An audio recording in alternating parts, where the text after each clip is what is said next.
Hey everybody, and welcome to this week's video. In this one we explore the bone line at Ginnie Springs.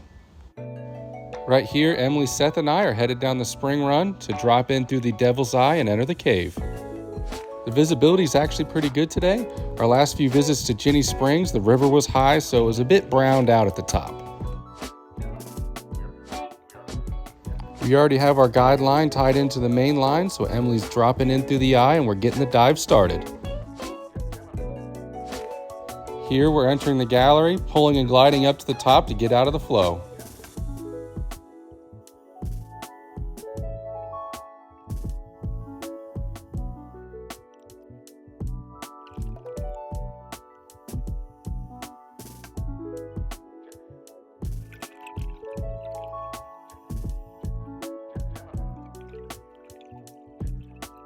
Here we're nearing the end of the gallery. Emily's going to turn right and head in through the lips.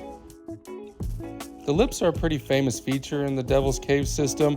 The flow is pretty strong through there, so you'll notice I'm pulling and gliding about the whole way through. And yes, I still have a bandage on my hand. If you tuned into the last video, you'll remember me mentioning that I stabbed myself in the hand on this particular dive trip. So I was still suffering the effects of that, unfortunately. Here we are leaving the lips, heading over Everest. Everybody seems to be in a good flow and the dive is going well. Next, Emily's going to drop through the keyhole. This is one of my favorite sections of the cave. The terrain changes up a little bit and it's just fun and a beautiful spot.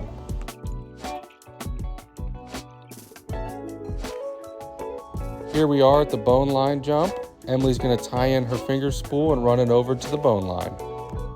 For the non-cave divers out there, the reason the bone line is separated from the main cave line is to prevent confusion. So that way divers can't drift onto another line and lose track of where they are. You have to physically connect the two to guide your way through.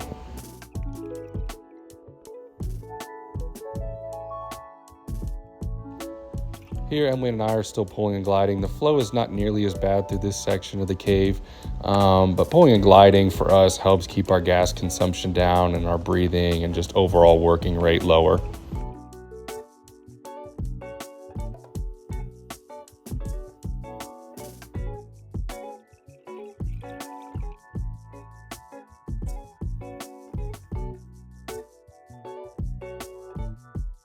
Right here, the tunnel starts to open up into some big rooms. Now, this was the first time that Emily, Seth, and I have been down in this section of the cave, so it was really cool to see it change and open up like this and just swallow all of our lights.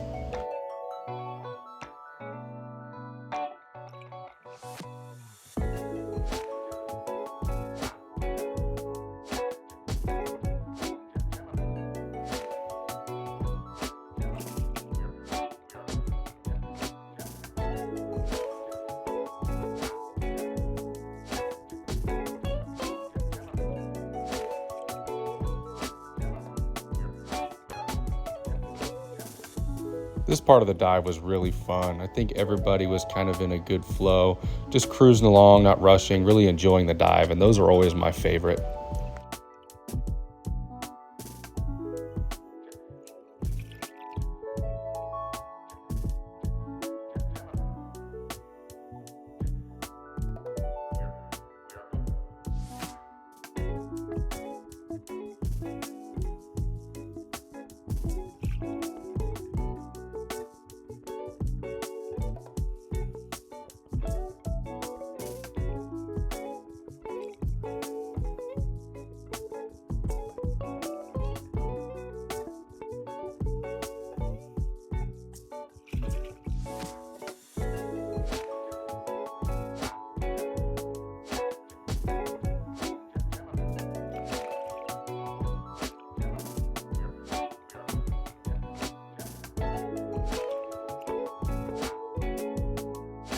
This is a prime example of what I mean when I say the room just swallows our lights.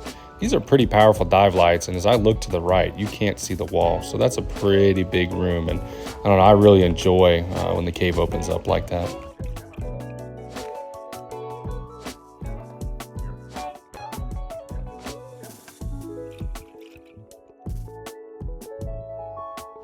I've just hit my third, so I'm gonna flash Emily and give her the signal that we need to turn around and head out. I'm also gonna flash it to Seth, who returns it. Everybody's on the same page and it's time to go.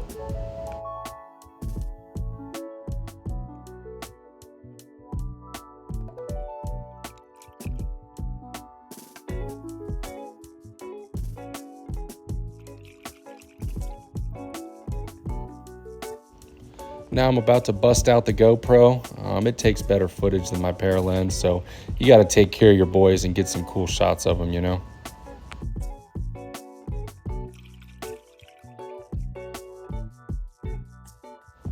Seth makes it pretty easy to get good shots. He always seems to be in good trim and not working too hard, so makes my job as the cameraman pretty dang easy. Although, Emily and I have been trying to talk Seth into swapping over to side mount. I think we almost got him, but he's still fiddle farting around. So Seth, if you're watching this, it's time, buddy. You need to get into side mount. And for anybody watching this, do me a favor, go ahead down in the comments and let Seth know that it is indeed time that he starts diving side mount. Help encourage and motivate him. And while I'm on the topic of gear and comments, for any of you watching who have scooters, Emily and I are in the market shopping around a little bit. We got our eyes on the Seacraft Go, but I'd love to hear what you dive with and what you recommend, or if you have experience with the Go, what you think. Right now, I'm just collecting information before we make our decision. Since I have to buy 2 of everything, it's pretty expensive, and I want to be certain that we get, the best option for us.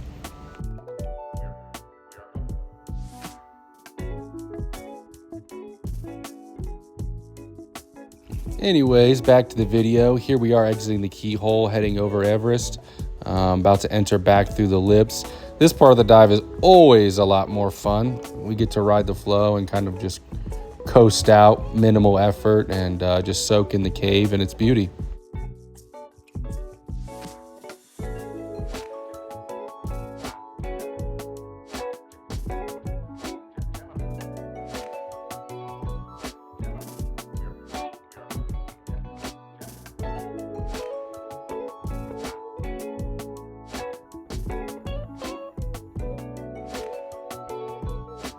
This is probably my favorite part every time we dive at Ginnie. When you come out of the lips and the flow is pushing you in, it feels like your body surfing, kind of turning sideways and riding the flow around the corner back to the gallery. I'm even turning around here and watching Emily as she cruises out. So you watch her turn sideways and ride the flow out. I don't know, it's just a lot of fun and I love this part.